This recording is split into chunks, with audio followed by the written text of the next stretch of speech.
Sir, which are the levels to be considered in Nifty and Bank Nifty in today's session? നിഫ്റ്റിയുടെ chart നോക്കുവാണെങ്കിൽ ഇപ്പോൾ ഇന്നത്തേക്ക് നമ്മൾ personally watch out ചെയ്യണ ഇന്നലത്തെ റേഞ്ച് തന്നെയാണ്. അപ്പോൾ ആദ്യത്തെ കേസ് വരുമ്പോഴത്തേക്ക് ഇന്നലത്തെ ഹൈ അതാണെങ്കിൽ 21,834 ആണ് നമ്മൾ നിയർ ബൈ റെസിസ്റ്റൻസ് ആയിട്ട് കൺസിഡർ ചെയ്യണത്. അപ്പോൾ ഈ ലെവലിനെ പറ്റി നമ്മൾ സംസാരിക്കുകയാണെങ്കിൽ ഒരു 28 ഡിസംബർ അല്ലെങ്കിൽ 1 ജാനുവരി പിന്നെ 9 ജാനുവരി ഒക്കെ മാർക്കറ്റ് റിജക്ഷൻ ഫേസ് ചെയ്തൊരു സെയിം പ്രൈസ് പോയിന്റ് ആണ് 17 ജാനുവരി. പിന്നെ കണ്ടിന്യൂസ് ആയിട്ട് നിങ്ങൾക്ക് ചാർട്ട് നോക്കിയാൽ തന്നെ നിങ്ങൾക്ക് അറിയാൻ പറ്റുന്നു, ഒരു കണ്ടിന്യൂസ് ആയിട്ട് നിയർലി ഒരു 21,780 21,800 ലെവൽസ് എന്ന മാർക്കറ്റ് കണ്ടിന്യൂസ് ആയിട്ട് റെസിസ്റ്റൻസ് ഫേസ് ചെയ്തുകൊണ്ടിരിക്കുകയാണ്. അപ്പോൾ ഇനിയിപ്പോൾ ഒരു അപ്സൈഡ് മൂവ്മെന്റ് വേണമെങ്കിൽ നമുക്ക് സത്യം പറഞ്ഞാൽ ഈ 21,830 എന്ന് പറഞ്ഞ റെസിസ്റ്റൻസ് മാർക്കറ്റ് പിയേഴ്സ് ചെയ്യണം. അപ്പോൾ ഇത് തന്നെയാണ് നമ്മൾ ബുള്ളിഷ് പൊസിഷൻസ് എടുക്കാൻ വേണ്ടി നമ്മൾ ചെക്കൗട്ട് ചെയ്തുകൊണ്ടിരിക്കുന്ന ഒരു റെസിസ്റ്റൻസ് എന്ന് വെച്ചാൽ 21,800 21,830 റേഞ്ച് ആണ്. അപ്പൊ ഇത് ബ്രേക്ക് ഔട്ട് ചെയ്താൽ മാത്രമേ നമ്മൾ ഇനി ഫ്രഷ് ആയിട്ട് ലോങ്സ് ക്രിയേറ്റ് ചെയ്യുന്നുള്ളൂ. നേരെ തിരിച്ച് താഴത്തോട്ട് ഇപ്പൊ ഒരു ലോവർ ലെവൽസ് അല്ലെങ്കിൽ ഒരു സപ്പോർട്ട് ലെവൽസ് നോക്കുമ്പോഴത്തേക്ക് പ്രീവിയസ് ഡേയ്സ് ലോ എന്ന് വെച്ചാൽ ഇന്നലത്തെ അല്ല, അതിന് മുമ്പത്തെ ലോ ഒരു 21,430 21,430 അല്ലെങ്കിൽ 21,400 എന്ന് പറഞ്ഞൊരു സപ്പോർട്ടാണ് നമ്മൾ പേഴ്സണലി വാച്ച് ഔട്ട് ചെയ്തുകൊണ്ടിരിക്കുന്നത്.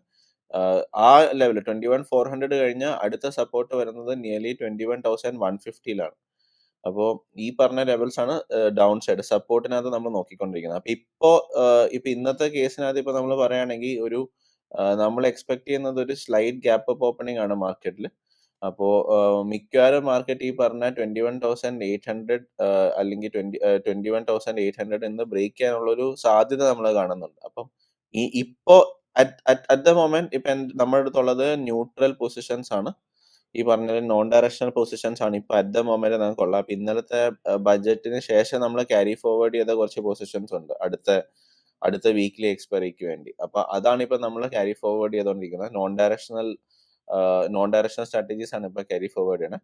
അപ്പൊ അഥവാ മാർക്കറ്റ് 21,830 എന്ന് പറഞ്ഞ റെസിസ്റ്റൻസ് ബ്രേക്ക് ചെയ്ത് കഴിഞ്ഞാൽ നമ്മൾ ഫ്രഷ് ആയിട്ട് ലോങ് പൊസിഷൻസ് ക്രിയേറ്റ് ചെയ്യും. അതല്ല ഈ പറഞ്ഞ വെനസ്ഡേയുടെ ലോ മാർക്കറ്റ് ബ്രേക്ക് ആണെങ്കിൽ നമ്മൾ ഇപ്പോൾ ഉള്ള പൊസിഷൻസ് കൂടുതലും ഒരു ബെയറിഷ് ബയസിലോട്ട് സ്വിച്ച് ചെയ്യും. അപ്പൊ 21,430 ലെവൽസിന് ശേഷം അടുത്ത സപ്പോർട്ട് നമ്മൾ മെയിൻ ആയിട്ടുള്ള മേജർ സപ്പോർട്ട് നമ്മൾ നോക്കുന്നത് 21,150 ലെവൽസിലാണ്. 21,150 ലെവൽസിലാണ് അടുത്ത സപ്പോർട്ട് നമ്മൾ വാച്ച് ഔട്ട് ചെയ്തുകൊണ്ടിരിക്കുന്നത്. അപ്പോൾ ഇതാണ് നമ്മൾ മാർക്കറ്റിൽ പ്ലേ ചെയ്യുന്ന റേഞ്ച്. പിന്നെ ഇപ്പൊ നമുക്കറിയാം മാർക്കറ്റിന്റെ ഓൾ ടൈം ഹൈ അധികം ദൂരമല്ല.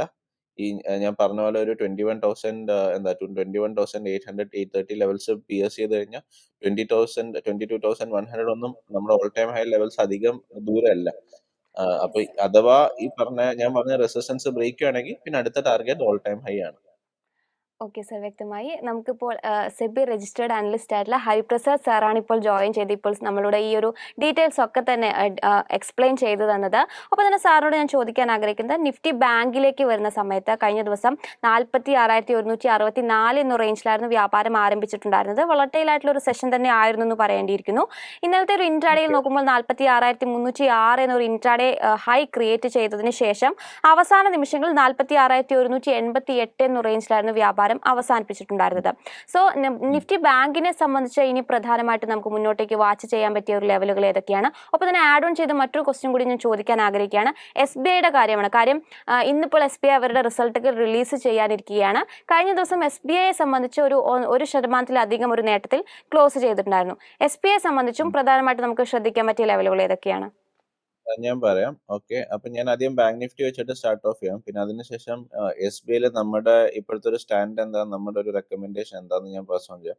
ഇപ്പൊ ബാങ്ക് നിഫ്റ്റിയുടെ കേസ് നമ്മൾ നോക്കുവാണെങ്കിൽ ഇപ്പോൾ അറ്റ് ദ മൊമെന്റ് നമ്മളൊരു ബുള്ളിഷ് പ്രൈസ് ആക്ഷൻ ആണ് ബാങ്ക് നിഫ്റ്റിയിൽ കാണുന്നത്. ബാങ്ക് നിഫ്റ്റി നിയർലി ഒരു 47,500 ടു 48,500 റേഞ്ചിൽ ബാങ്ക് നിഫ്റ്റി കൺസോളിഡേറ്റ് ചെയ്യായിരുന്നു ഒരു ലാസ്റ്റ് ഒരു 1 മന്ത് നമ്മൾ നോക്കിക്കഴിഞ്ഞാൽ. അപ്പൊ അതിനുശേഷം നമ്മൾ മാർക്കറ്റിൽ നല്ല ബെയറിഷ്നെസ് കണ്ടിട്ടുണ്ട്.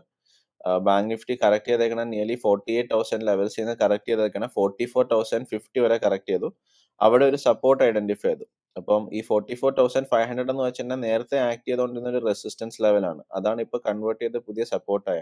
എന്നിട്ട് ഈ പറഞ്ഞ 44,500 ലെവൽസിൽ നിന്ന് മാർക്കറ്റ് ഇപ്പോൾ നിയർലി 46,200 ലെവൽസിലാണ് നിൽക്കുന്നത്. 46,188 ടു ബി സ്പെസിഫിക്. അപ്പൊ ഇപ്പോഴത്തെ ഈ പറഞ്ഞ 46,200 എന്ന് വെച്ചാൽ ഒരു റെസിസ്റ്റൻസ് ആണ്. ഈ പറഞ്ഞ ലെവല് നമുക്ക് December 4th ഒരു റെസിസ്റ്റൻസ് ആയിട്ട് ഈ പ്രൈസ് പോയിന്റ് ആക്ട് ചെയ്തിട്ടുണ്ട്. 46,000 സോറി 46,200ന്റെ വേറൊരു 300ന്റെ ഒരു വേറൊരു പ്രത്യേകത എന്ന് വെച്ച് കഴിഞ്ഞാൽ ഈ പറഞ്ഞ ലെവല് നേരത്തെ ഒരു സപ്പോർട്ടായിട്ട് ആക്ട് ചെയ്തു, അതിപ്പോ പുതിയ റെസിസ്റ്റൻസ് ആയിട്ട് ആക്ട് ചെയ്യാണ്. അപ്പൊ ഇപ്പൊ ബാങ്ക് നിഫ്റ്റി ആക്ച്വലി ഒരു മേക്ക് ഓർ ബ്രേക്ക് റെസിസ്റ്റൻസ് ലെവലിലാണ് ഇപ്പോൾ ഉള്ളത് അറ്റ് ദ പോയിന്റ്. പക്ഷെ നമുക്ക് ഫ്രഷ് ആയിട്ട് ബുള്ളിഷ് പൊസിഷൻസ് ബാങ്ക് നിഫ്റ്റിയിൽ എടുക്കാൻ കുറച്ച് ബുദ്ധിമുട്ടുണ്ട്. കാരണം ലാസ്റ്റ് 2 ദിവസം മാർക്കറ്റ് എക്സ്ട്രീംലി ബുള്ളിഷ് ആയിരുന്നു. അപ്പൊ അതുകൊണ്ട് തന്നെ ബാങ്ക് നിഫ്റ്റി ഇൻഡെക്സിനകത്ത് നമ്മൾ ഫ്രഷ് ആയിട്ട് പൊസിഷൻസ് എടുക്കാൻ വേണ്ടി നമ്മൾ നാച്ചുറലി ഈ പറഞ്ഞ 46,300 46,400 ലെവൽസിന്റെ ഒരു ബ്രേക്ക് ഔട്ടിന് വെയിറ്റ് ചെയ്യും. എന്നിട്ട് അതിനുശേഷം ഒരു റീടെസ്റ്റിന് വെയിറ്റ് ചെയ്യും. അപ്പൊ ആ റീടെസ്റ്റ് അല്ലെങ്കിൽ പുൾ ബാക്കിന് ശേഷം മാത്രമേ നമുക്ക് പുതിയതായിട്ട് ലോങ് പൊസിഷൻസ് ബാങ്ക് നിഫ്റ്റിനകത്ത് എടുക്കാനുള്ളൊരു പോസിബിലിറ്റി ഉള്ളൂ. കാരണം എന്താണെന്ന് വെച്ച് കഴിഞ്ഞാൽ ഡയറക്ട്ലി നമ്മൾ ബാങ്ക് നിഫ്റ്റിനകത്ത് ഒരു ബുള്ളിഷ് പൊസിഷൻ എടുത്തു കഴിഞ്ഞാൽ അറ്റ് ദ മൊമെന്റ് നമ്മൾ കൺസിഡർ ചെയ്യണത് ഇതിനകത്ത് റിസ്ക് ഫാക്ടർ കുറച്ച് ഹൈ ആണ്. അപ്പോൾ നമ്മൾ റിസ്ക് റിവാർഡ് റേഷ്യോസ് കുറച്ചും കൂടെ സാറ്റിസ്ഫൈ ചെയ്യാൻ വേണ്ടി നമ്മൾ നാച്ചുറലി ഇതിനകത്ത് പൊസിഷൻസ് എടുക്കാൻ പോണ ഒരു പുൾ ബാക്കിന് ശേഷം മാത്രമാണ് ബാങ്ക് നിഫ്റ്റിയിൽ. നേരെ തിരിച്ച് നിഫ്റ്റിയുടെ കേസ് വരുവാണെങ്കിൽ നമുക്ക് ഡയറക്റ്റ് ബ്രേക്ക്ഔട്ട്സ് ട്രേഡ് ചെയ്യാനുള്ള ഒരു പോസിബിലിറ്റി, ഫേവറബിൾ റിസ്ക് റിവാർഡ് റേഷ്യോസിൽ ഡയറക്റ്റ് ബ്രേക്ക്ഔട്ട്സ് ട്രേഡ് ചെയ്യാനുള്ള ഒരു പോസിബിലിറ്റി കൂടുതലും നമ്മൾ നിഫ്റ്റിയിലാണ് കാണുന്നത്. ബാങ്ക് നിഫ്റ്റി ബുള്ളിഷ് ആണ്, എക്സ്ട്രീംലി ബുള്ളിഷ് ആണ് അറ്റ് ദ മൊമെന്റ്. പക്ഷെ ഡയറക്റ്റ് എൻട്രി നമ്മൾ പേഴ്സണലി വാച്ച് ഔട്ട് ചെയ്യുന്നില്ല, കാരണം റിസ്ക് റിവാർഡ് റേഷ്യോസ് സാറ്റിസ്ഫൈ ചെയ്യാനുള്ള ചാൻസ് കുറവാണ്. പിന്നെ മാം എന്നോട് SBI ഇന്ത്യനെ പറ്റി ചോദിച്ചു. അപ്പൊ SBI ഇന്ത്യന്റെ കേസിൽ നമ്മൾ എന്താ നോക്കുന്നതെന്ന് പറയാം. അപ്പോൾ SBI ഇന്ത്യ ആക്ച്വലി ഒരു ബുള്ളിഷ് ടെറിട്ടറി തന്നെയാണ് ഇപ്പോൾ ഉള്ള. നമ്മളിപ്പോ നോക്കിക്കഴിഞ്ഞാൽ തന്നെ നമ്മൾ ലാസ്റ്റ് 2-3 ദിവസം ഒരാഴ്ചയായിട്ട് തന്നെ SBI ഇന്ത്യ ബുള്ളിഷ് ആയിട്ട് തന്നെ നോക്കുകയാണ്. അപ്പൊ നമ്മൾ പേഴ്സണലി വാച്ച് ഔട്ട് ചെയ്യുന്ന റെക്കമെൻഡേഷൻ ഞാൻ പറഞ്ഞുതരാം. പിന്നെ നമ്മൾ എന്തുകൊണ്ടാണ് അത് ചെയ്യുന്നതെന്ന് ഞാൻ പറഞ്ഞുതരാം. അപ്പോ നമ്മുടെ ഒരു പെർസ്പെക്റ്റീവ് എന്താന്ന് വെച്ചാൽ SBI India at the moment ഒരു സ്വിംഗ് ട്രേഡിന് വളരെ പോസിറ്റീവായിട്ടാണ് കാണുന്നത്. ഇപ്പോഴത്തെ ഒരു കറന്റ് പ്രൈസിംഗ് SBI ഇന്ത്യ നമ്മുടെ സൈഡിൽ നിന്ന് ഒരു ബൈ റെക്കമെൻഡേഷൻ ആണ് towards a target of nearly 670-675 with a stop loss at 625. എന്ന് വെച്ചാൽ current market price 647. We are expecting the price to move towards 670 to 675 range with a stop loss at 625. And this is a swing trade. That is, you can plan to hold on to the trade approx for a week. അപ്പോൾ അതാണ് technically SBI ഇന്ത്യനെ പറ്റി എനിക്കിപ്പോൾ സംസാരിക്കാനുള്ള. ഈ പറഞ്ഞ SBI ഇന്ത്യയുടെ charts ഇപ്പം നമ്മൾ നോക്കിക്കഴിഞ്ഞാൽ നമുക്ക് താഴത്തോട്ട് വേണമെങ്കിൽ ഒരു ചാനൽ എക്സ്റ്റെൻഡ് ചെയ്യാൻ പറ്റും. ഞാൻ ഡെയിലി ടൈം ഫ്രെയിമിന്റെ കാര്യമാണ് പറയുന്നത്, കാരണം ഇതൊരു സ്വിംഗ് ട്രേഡാണ്. ഡെയിലി ടൈം ഫ്രെയിം അനലൈസ് ചെയ്യുന്ന കാര്യമാണ് പറയുന്നത്. അപ്പൊ നമ്മളിപ്പോ ഒരു December 20th മുതൽ ഒരു 24 January വരെ നമുക്ക് ഇതൊരു ചാനലായിട്ട് എക്സ്റ്റെൻഡ് ചെയ്യാൻ പറ്റും. എന്നിട്ട് അതിൽ നിന്ന് ഒരു ചാനൽ ബ്രേക്ക്ഔട്ട് ഇപ്പൊ SBI ഇന്ത്യയിൽ ഉണ്ടായിട്ടുണ്ട് ലാസ്റ്റ് 2 ദിവസം മുമ്പ്. അപ്പൊ ആ ഒരു ട്രെൻഡ് കണ്ടിന്യൂ ചെയ്യാനാണ് നമ്മൾ എക്സ്പെക്ട് ചെയ്യുന്നത്. ഇപ്പൊ റീസെന്റ് ഹൈസ് 660 ആണ്. അപ്പൊ ആ 660 ലെവൽസും കൂടെ ബ്രേക്ക് ചെയ്ത് ഒരു 670 to 675 ലെവൽസ് ആണ് നമ്മൾ ടാർഗറ്റ് ആയിട്ട് കീപ്പ് ചെയ്യുന്നത്.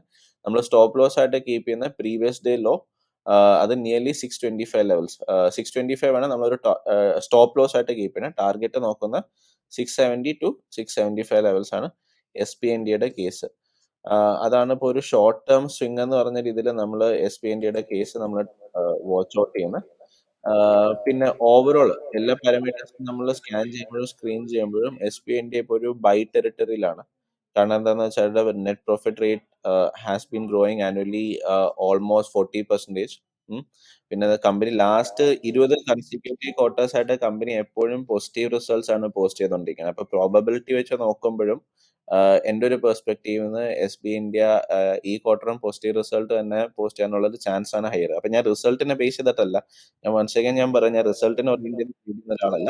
പക്ഷെ എന്നാലും ഇപ്പൊ റിസൾട്ട്സ് വെച്ച് നോക്കുവാണെങ്കിലും ഈ പറഞ്ഞ ലോങ് ടേം പ്രോഫിറ്റ്സ് എപ്പോഴും ഗ്രോ ചെയ്തുകൊണ്ടിരിക്കുകയാണ്.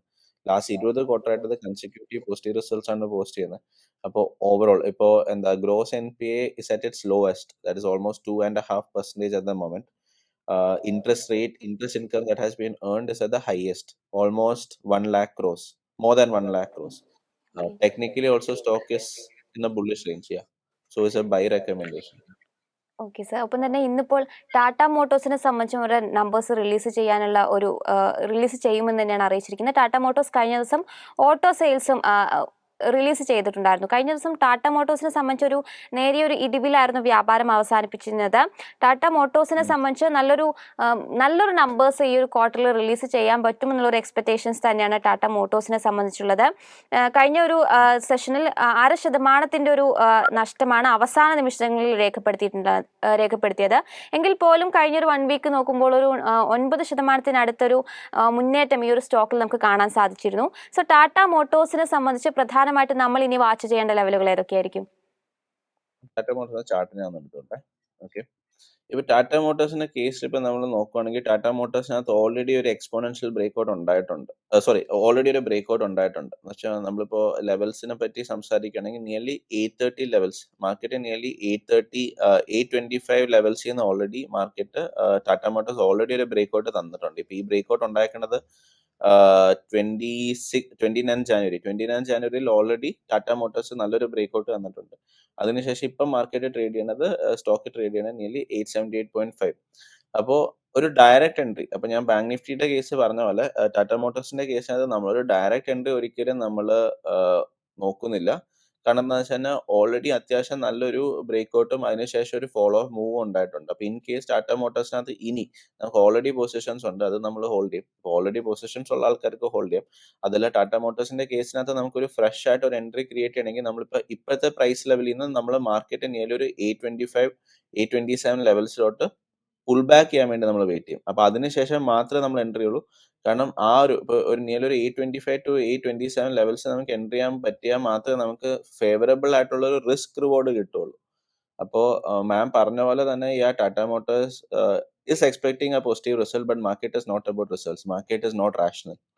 അപ്പോൾ നമ്മുടെ കയ്യിലുള്ള ആകെപ്പാടുള്ള ഒരു സംഭവം റിസ്ക് മാനേജ്മെന്റ്. അപ്പൊ അതുകൊണ്ടാണ് ഞാൻ പറഞ്ഞത്. അപ്പോൾ even if the results are positive, I don't want to go for a direct entry because the price had already given a good move. I'll wait for a pullback towards 827 levels for fresh entries. കഴിഞ്ഞ ദിവസത്തെ ഒരു സെഷനിൽ ശക്തമായിട്ടുള്ളൊരു മുന്നേറ്റം ഒരു രേഖപ്പെടുത്തിയിട്ടുള്ള ഒരു ഓഹരിയാണ് housing urban ഡെവലപ്മെന്റിന്റെ ഓഹരികൾ. കമ്പനിയെ സംബന്ധിച്ച് 19% ഒരു നേട്ടമായിരുന്നു അവസാന നിമിഷത്തിൽ രേഖപ്പെടുത്തിയത്. തീർച്ചയായിട്ടും ബജറ്റിനൊരു ഇമ്പാക്ട് ഈ ഒരു ഓഹരിയിൽ നമുക്ക് കാണാൻ സാധിച്ചിട്ടുണ്ടായിരുന്നു. PM ആവാസ് യോജനയ്ക്ക് കീഴിൽ വീണ്ടും ഒരു 2 കോടി ഭവനങ്ങൾ കൂടി നിർമ്മിച്ചു നൽകുമെന്നുള്ള ഒരു പ്രഖ്യാപനം വന്നതിന് ശേഷം ഈ ഒരു സ്റ്റോക്കിൽ ശക്തമായിട്ടുള്ളൊരു മുന്നേറ്റം രേഖപ്പെടുത്തിയിട്ടുണ്ടായിരുന്നു. ഒപ്പം തന്നെ അതോടൊപ്പം ചേർത്ത് പറയുന്ന മുന്നേറിയിട്ടുള്ള മറ്റൊരു ഓഹരി പറയുന്നത് NBCC ഇന്ത്യയുമായിരുന്നു. NBCC ഇന്ത്യ അവസാന നിമിഷം ക്ലോസിംഗ് ടൈമിൽ ഒരു 12% ഒരു നേട്ടത്തോടു കൂടി 145 രൂപ റേഞ്ചിലായിരുന്നു ട്രേഡിംഗ് അവസാനിപ്പിച്ചത്. ഈ 2 സ്റ്റോക്കിനെ സംബന്ധിച്ചും നമുക്ക് പ്രധാനമായിട്ടും ശ്രദ്ധിക്കേണ്ട ലെവലുകൾ ഏതൊക്കെയാണ്? ഒന്ന് ഹുഡ്കോ ഹൗസിംഗ് അർബൻ ഡെവലപ്മെന്റിന്റെ ഓഹരിയാണ്. ഓക്കെ, ഇപ്പൊ ഹൗസിംഗ് ഡെവലപ്മെന്റിന്റെ കേസ് വന്നു കഴിഞ്ഞാൽ ഇപ്പോ ഈ പറഞ്ഞൊരു സ്റ്റോക്കിന്റെ സ്പെഷ്യാലിറ്റി എന്ന് വെച്ചാൽ ഇപ്പൊ നമ്മളിപ്പോ ലാസ്റ്റ് ഒരു വർഷത്തെ പ്രൈസ് മൂവ്മെന്റ് നോക്കിക്കഴിഞ്ഞാൽ ഓൾറെഡി പ്രൈസ് നല്ല രീതിയിൽ മൂവ് ചെയ്തിട്ടുണ്ട്. ഓക്കെ, പിന്നെ ഇപ്പൊ നമ്മൾ റീസെന്റ് ആയിട്ട് നോക്കിക്കഴിഞ്ഞാൽ ഇപ്പൊ കഴിഞ്ഞ ദിവസം പ്രൈസ് മൂവ് ചെയ്തത് നിയർലി 175 നിയർലി 200 ലെവൽസോടെ നിയർലി 25 റുപ്പി മൂവ് എന്ന് വെച്ച് കഴിഞ്ഞാൽ നിയർലി എനിക്ക് തോന്നുന്നു 12.5% എന്താണ് ഇന്നലെ മാർക്കറ്റ് ഇന്നലത്തെ ഒറ്റ ദിവസം കൊണ്ട് സ്റ്റോക്ക് അപ്പ് ആയേക്കുന്നത്. എന്ന് വെച്ചിട്ടുണ്ടെങ്കിൽ ഈ പറഞ്ഞ ടൈപ്പ് ബ്രേക്ക്ഔട്ട്സിനെ നമ്മൾ പേഴ്സണലി എക്സ്പോണൻഷ്യൽ മൂവ്സ് എന്നാണ് യൂഷ്വലി അഡ്രസ് ചെയ്യുന്നത്. അപ്പോൾ straight away from 175 something that is at 175 all of A sudden it is trading at 200-205 levels. That is like an exponential move. എന്ന് വെച്ചാൽ ഓൾമോസ്റ്റ് 13% മൂവ് ആണ് ഒരു സിംഗിൾ ഡേ കൊണ്ട് price move ചെയ്തിരിക്കുന്നത്. അപ്പൊ ഫണ്ടമെന്റലി ഈ പറഞ്ഞ സ്റ്റോക്കിനെ പറ്റി ഞാൻ സംസാരിക്കുകയാണെങ്കിൽ ലൈക്ക് നമ്മളെല്ലാം നോക്കുവാണെങ്കിൽ ഈ പറഞ്ഞ ലോങ് ടേം ഗ്രോത്തും നെറ്റ് സെയിൽസും ഇപ്പോഴും nearly growth rate nearly 2.3%, operating profit hardly 8.5%. Okay, പിന്നെ ടെക്നിക്കലി നോക്കുവാണെങ്കിൽ ഇപ്പൊ സ്റ്റോക്ക് നോക്കുന്നത് ബുള്ളിഷ് ആണ്. പക്ഷെ ഫണ്ടമെന്റലി നമ്മൾ നോക്കുവാണെങ്കിൽ റിട്ടേൺ ഓൺ ഇക്വിറ്റി 11.4%. ഇതിന്റെ വാല്യുവേഷനും ഈ പറഞ്ഞ ഇതിൽ അത്യാവശ്യം എക്സ്പെൻസീവ് ആയിട്ടാണ് നമ്മൾ നോക്കുന്നത്. ഇതിന്റെ price to book value nearly 2.6. Okay, ആകെപ്പാട് ഇതിനകത്തുള്ള ഒരു പോസിറ്റീവ് എന്ന് വെച്ചാൽ ടെക്നിക്കലി ഇപ്പൊ ഇത് ഗുഡ് ആണ്. പിന്നെ രണ്ടാമത്തെ സംഭവം എന്ന് വെച്ചാൽ ഇതിനകത്ത് ഇൻസ്റ്റിറ്റ്യൂഷണൽ ഹോൾഡിംഗ് കൂടിക്കൊണ്ടിരിക്കുകയാണ്. ഓക്കെ, ഇപ്പൊ ലാസ്റ്റ് ക്വാർട്ടർ വെച്ച് നമ്മൾ നോക്കുമ്പോഴത്തേക്ക് ഈ ഒരു ക്വാർട്ടർ ഇൻസ്റ്റിറ്റ്യൂഷണൽ ഹോൾഡിംഗ് നിയർലി 5% കൂട്ടിയിട്ടുണ്ട്. എന്ന് വെച്ച് കഴിഞ്ഞാൽ ഇതിനകത്ത് ഇൻസ്റ്റിറ്റ്യൂഷണൽ പാർട്ടിസിപ്പേഷൻ കൂടിക്കൊണ്ടിരിക്കുന്നത്, അതാണ് ഒരു പോസിറ്റീവ്. പിന്നെ ടെക്നിക്കലി ഇത് പോസിറ്റീവ് ആണ്. പിന്നെ ലോങ് ടേം ഗ്രോത്ത് നോക്കുകയാണെങ്കിൽ ലാസ്റ്റ് ഒരു വർഷ സമയത്തിനകത്ത് ഇത് BSE 500 നിയർലി 350% ഔട്ട് പെർഫോം ചെയ്തിട്ടുണ്ട്. പക്ഷെ ആസ് എ ക്വാളിറ്റി സ്റ്റോക്ക് ഈ പറഞ്ഞ ലോങ് ടേം ഹോൾഡ് ചെയ്യാൻ വേണ്ടി ഞാൻ ഈ സ്റ്റോക്കിനെ പ്രിഫർ ചെയ്യുന്നില്ല. പക്ഷേ ഇപ്പൊ ഒരു ഷോർട്ട് ടേം മൊമെന്റം ക്യാച്ച് ചെയ്യാൻ വേണ്ടി മാത്രം വേണമെങ്കിൽ ഹഡ്കോ നമുക്ക് നോക്കാം. കാരണം എന്നെ സംബന്ധിച്ച് ഈ പറഞ്ഞ സ്റ്റോക്ക് ഒരു ബൈ റെക്കമെൻഡേഷൻ അല്ല. ഇപ്പൊ ഓൾറെഡി ഉണ്ടെങ്കിൽ അത് ഹോൾഡ് ചെയ്യാം. പിന്നെ ഞാൻ പറഞ്ഞ പോലെ ഇതിപ്പോ ഓൾറെഡി ഒരു എക്സ്പോണൻഷ്യൽ മൂവ് എന്ന സ്റ്റോക്കാണ്. നിയർലി 13% ഒരു നിയർലി ഒരു 1 ഇയർ ടൈം ഇത് എന്തോരം സ്പൈക്ക് ചെയ്യാന്നറിയാം. അപ്പൊ ഈ പറഞ്ഞ സ്റ്റോക്ക് ഞാൻ എൻട്രി ആണെങ്കിൽ, ഞാൻ ഫ്രഷ് ആയിട്ട് എൻട്രി ആണെങ്കിൽ ഞാൻ ഒരു പുൾ ബാക്കിന് ശേഷം മാത്രമേ എൻട്രി ഉള്ളൂ. ഒരു പ്യൂർലി ന്യൂസ് ഡ്രിവൺ ബേസിസ് ഞാൻ ഒരിക്കലും എൻട്രി ചെയ്യാൻ പറ്റില്ല. കാരണം it has given N exponential move. അപ്പോൾ എക്സ്പോണൻഷ്യൽ മൂവ് തരുന്ന സ്റ്റോക്സ് മിക്കപ്പോഴും കറക്റ്റ് ചെയ്യാറുണ്ട്. ആ കറക്ഷന് ശേഷം മാത്രമേ ഞാൻ എൻട്രി ഉള്ളൂ. അതും ഷോർട്ട് ടേമിന് വേണ്ടി. ഒരു ലോങ് ടേം ഇതായിട്ട് ഞാൻ കൺസിഡർ ചെയ്യില്ല. പിന്നെ മാം എന്നോട് സംസാരിച്ച NBCCനെ പറ്റിയാണ്. NBCCയുടെ സിനാരിയോസ് നിയർലി സെയിം ആണ്. എന്ന് വെച്ച് കഴിഞ്ഞാൽ ഇത് ജാനുവരി നിയർലി 20th ജാനുവരി ഇത് ട്രേഡ് ചെയ്തുകൊണ്ടിരുന്നത് നിയർലി 9300 ലെവൽസിലാണ്. അപ്പൊ ഇപ്പൊ ഇത് ട്രേഡ് ചെയ്യണ 140 ലെവൽസ് ആണ്. എന്ന് വെച്ചാൽ നിയർലി ഒരു 40% മൂവ്. സ്ട്രേറ്റ് അവേ ഒരു ബ്രേക്ക്ഔട്ടിന് ശേഷം ഒരു 40% മൂവ് ആണ് സ്റ്റോക്കിൽ ഉണ്ടായിരിക്കുന്നത്. അപ്പൊ ഇതും ഒരു എക്സ്പോണൻഷ്യൽ മൂവ് ആണ്. അപ്പൊ ഈ NBCCയുടെ കേസിനകത്തും NBCCയുടെ കേസിനകത്ത് ഒരു പുൾ ബാക്കിന് ശേഷം മാത്രമേ ഞാൻ ഫ്രഷ് ആയിട്ട് എൻട്രി നോക്കുകയുള്ളൂ. ഒരു ഡയറക്റ്റ് എൻട്രി ഞാൻ നോക്കുന്നില്ല. കാരണം ഓൾറെഡി ഇതൊരു എക്സ്പോണൻഷ്യൽ മൂവ് തന്നു. അപ്പൊ ഒരു പുൾ ബാക്കിന് ശേഷം മാത്രം എൻട്രി ഞാൻ നോക്കുന്നുള്ളൂ. പിന്നെ ഞാൻ സെപ്റ്റംബർ 23 റിസൾട്ട്സ് നോക്കുമ്പോൾ ഇത് ഫ്ലാറ്റ് ആണ്. പിന്നെ കുറച്ച് പോസിറ്റീവ്സ് എന്ന് പറയുമ്പോൾ ടെക്നിക്കലി സ്റ്റോക്ക് ബുള്ളിഷ് ആണ്. ഈ പറഞ്ഞ കേസിനകത്തും എന്താ പറയുക, റിട്ടേൺ ഓൺ ഇക്വിറ്റി 19.4 ആണ്. പിന്നെ ഇപ്പോഴത്തെ ഒരു പോയിന്റ് സ്റ്റോക്ക് ഒരു നല്ലൊരു പ്രീമിയത്തിലാണ്. പണ്ടത്തെ കേസ് വെച്ച് നോക്കുമ്പോൾ നല്ലൊരു പ്രീമിയത്തിലാണ് ഇപ്പൊ ട്രേഡ് ചെയ്തിരിക്കുന്നത്. ഈ സ്റ്റോക്കിനകത്തും ഇൻസ്റ്റിറ്റ്യൂഷണൽ ഇൻവെസ്റ്റ്മെന്റ് സ്ലൈറ്റ് ആയിട്ട് കൂടിയിട്ടുണ്ട്. ഓക്കെ, വളരെ നാരോ ആയിട്ട് ഇൻസ്റ്റിറ്റ്യൂഷണൽ ഇൻവെസ്റ്റ്മെന്റ് ആക്ച്വലി കൂടിയിട്ടുണ്ട്. പക്ഷെ എനിക്ക് ഒരുപാട് ഒരു ഇമ്പ്രൂവ്മെന്റ് എനിക്ക് പറയാനില്ല. അപ്പോ ഇപ്പൊ ഹഡ്കോയുടെ കേസ് ആണെങ്കിലും NBCCയുടെ കേസ് ആണെങ്കിലും ഇപ്പൊ നിങ്ങൾക്ക് ഓൾറെഡി സ്റ്റോക്ക് ഉണ്ടെങ്കിൽ നിങ്ങൾക്ക് കണ്ടിന്യൂ ടു ഹോൾഡ്. അതല്ല ഫ്രഷ് ആയിട്ട് ഒരു എൻട്രി നോക്കുവാണെങ്കിൽ ഇതൊരു എക്സ്പോണൻഷ്യൽ മൂവ് ആയതുകൊണ്ട് തന്നെ wait for a pull back for fresh entries.